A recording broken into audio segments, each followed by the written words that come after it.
obviously this is a different approach to take with Rigolettos. Most often it is done with a pillow or a pad that's attached to a t-shirt or as part of the costume.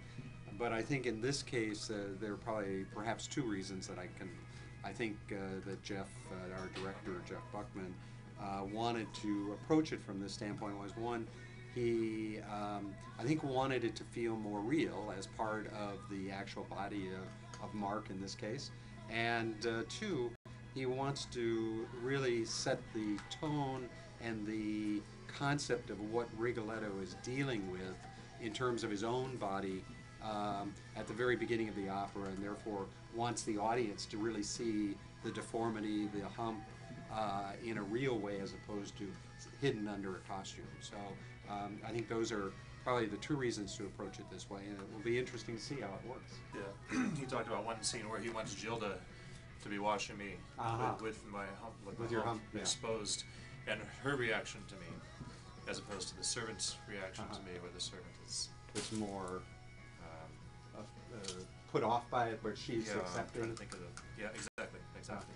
I don't think a whole lot of prosthetic work has been done in opera to begin with, but also to this extensive covering of the body, especially in Rigoletto. I think audiences in theater a lot have a problem with suspension of disbelief, and if you give them this realistic look, that it'll help make the Rigoletto character more real to them, and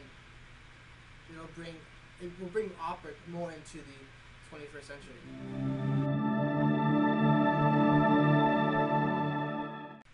So to make a live cast, what we had to do was prep the performer, put a bald cap on him and stick his hair back, and we put some sort of cream, like a Nivea face cream all over his body, and worked the Nivea face cream into all his body hair, so that when we were putting the plaster or the alginate on, that it would not stick to him, it would release fairly easily.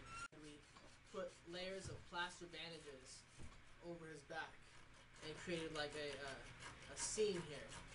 And then we mixed up alginate, which is sort of like this mold capturing gel that has probably about 5 to 8 minute set time.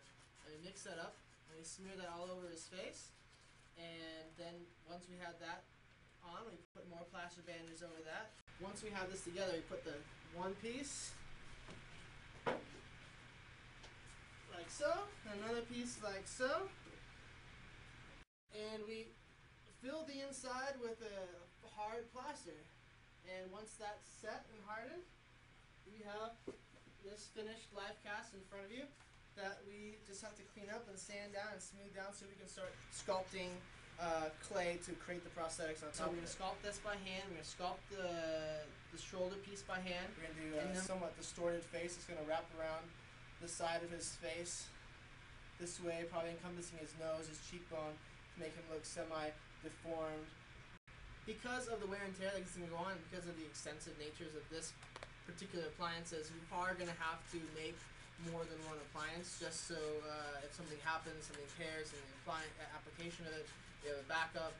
Each set will probably only last a couple performances. So let's say out of 9 performances or 7 performances, he'll probably wear one set every 2 to 3 nights, and then a new set.